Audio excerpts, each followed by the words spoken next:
Hello बच्चों, तो आज हम लाए हैं सूरदास जी का जीवन परिचय, जो कि एग्जाम में आप देख रहे होंगे कितनी बार पूछा गया है कि सूरदास जी के जीवन परिचय उनकी रचनाओं पर प्रकाश डालिए, या कवि सूरदास जी का जीवन परिचय और उनकी रचनाओं के नाम लिखिए। दोनों का मतलब एक ही है। यानी 2009-10 में इस तरह करके उसने क्वेश्चन किया था, और 11, 12, 13, 14, 15, 16 और 17 में उसने इस टाइप से क्वेश्चन पूछा था। ठीक है, यानी कि ये मोस्ट इम्पॉर्टेंट क्वेश्चन है जो हर साल लगभग एग्जाम में पूछा जा रहा है। तो आज हम इसके बारे में पढ़ेंगे कि सूरदास जी हिंदी साहित्य गगन के, मतलब सूरदास जी हिंदी साहित्य रूपी गगन के ज्योतिमान नक्षत्र, यानी हमेशा जलने वाले तारे, और भक्तिकाल की सगुण धारा के भक्तिकाल की सगुण धारा के कृष्ण की उपासना करने वाले कवि हैं। इन्होंने अपनी संगीतमय वाणी से, यानी ऐसी वाणी जिसमें संगीत छुपा हो, कृष्ण का भक्ति तथा बाल लीलाओं के रस का ऐसा सागर प्रवाहित किया जिसको मथकर, यानी कि जिसके मंथन द्वारा भक्तिजन, यानी कि जो भक्त होते हैं वे भक्ति सुधा यानी अमृत, और आनंद यानी आनंद मौक्ति प्राप्त करते हैं। ठीक है, अमृत के रूप में आनंद को प्राप्त करते हैं। अब पढ़ते हैं इनका जीवन परिचय। ठीक है, सूरदास जी का जन्म कब हुआ था? सूरदास जी का जन्म जो था वो 1478 ईस्वी बैसाख शुक्ल पंचमी सन 1535 विस्वत में हुआ था। आप ईस्वी में लिखना चाहें तो 1478 लिख दीजिए। यदि आपको ऐसे नहीं याद आ रहा है तो इसे नहीं ना भी लिखेंगे तो चलेगा। ठीक है, आगरा मथुरा मार्ग पर स्थित रुनकता नामक ग्राम में हुआ था। सूरदास जी का जन्म सन 1478 ईस्वी में आगरा मथुरा के मार्ग पर हुआ था। ठीक है, रुनकता नामक ग्राम जो आगरा और मथुरा के मार्ग पे पड़ता है, यानी रास्ते में पड़ता है, वहाँ पे हुआ था।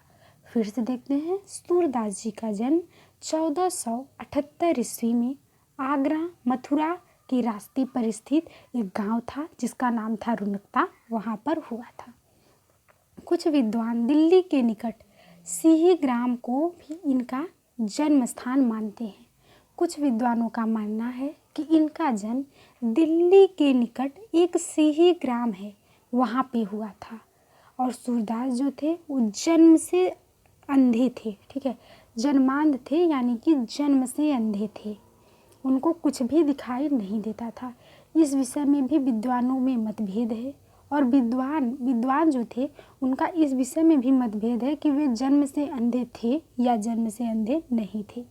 इन्होंने कृष्ण की बाल लीलाओं का मानव स्वभाव एवं प्रकृति का ऐसा सजीव वर्णन किया है। इन्होंने कृष्ण की बाल लीलाओं का एवं मानव स्वभाव, यानी उनका स्वभाव कैसा था, ऐसा सजीव वर्णन किया है कि लगता था कि वे अपनी आँखों से ये चीज़ प्रत्यक्ष रूप से देख के कर रहे हैं। ठीक है, जो कि आँखों से प्रत्यक्ष देखे बिना संभव नहीं है। इन्होंने स्वयं अपने आप को जन्मांध कहा है,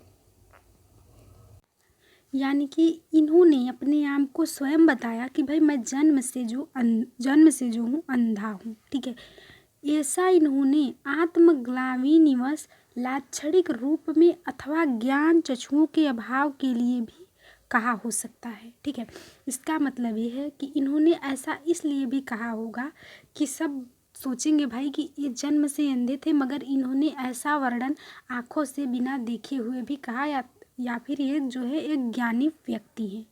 इसलिए भी हो सकता है कि सूरदास जी ने स्वयं अपने आप को जन्मांध बोला, यानी कि मैं जन्म से अंधा हूँ।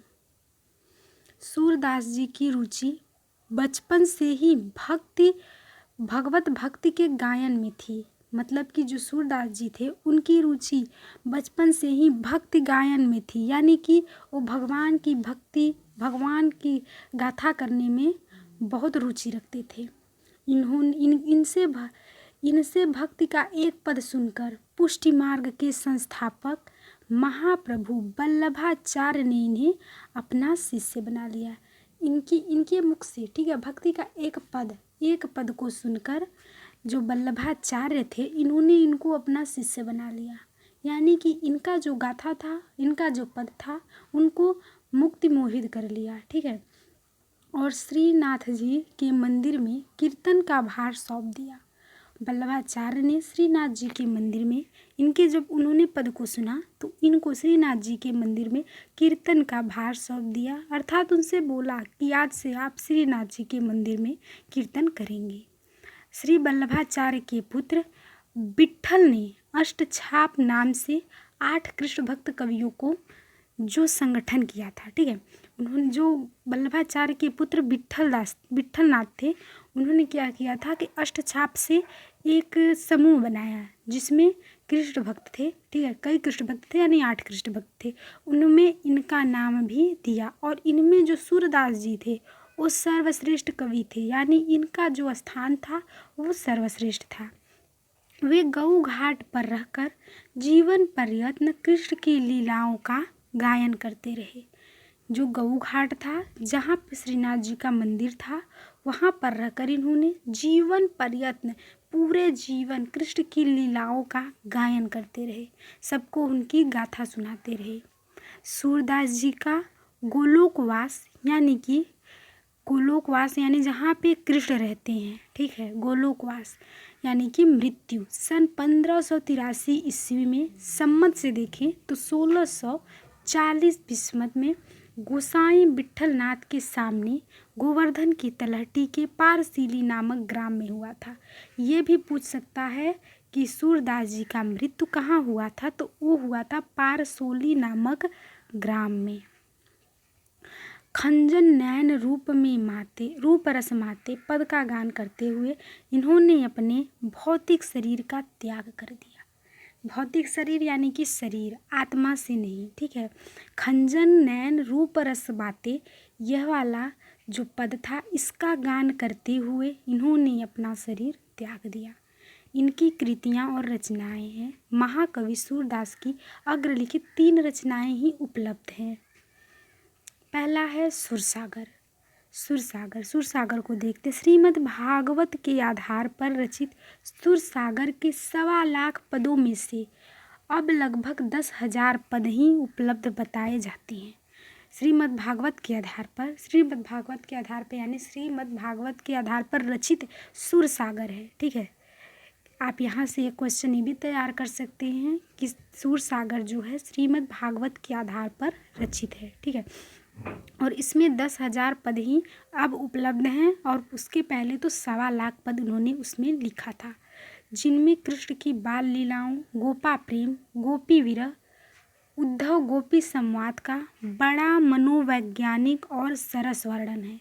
ठीक है। उन्होंने उत्कृष्ट की बाल लीला और गोपियों से प्रेम, गोपियों से विरह, उद्धव गोपी संवाद यानी कि गोपी प्रेम यानी कि जब कृष्ण थे जो रास लीला रचाते थे तो वहाँ उस वर्णन को गोपी प्रेम वाला बोलेंगे, और जब कृष्ण मथुरा चले गए तो वहाँ पे गोपी विरह हो गया, और जब गोपियाँ उद्धव से बात करती हैं कि कृष्ण जी कहाँ हैं और क्यों कब आएंगे, तो उसे गोपी उद्धव संवाद वाला बोलते हैं।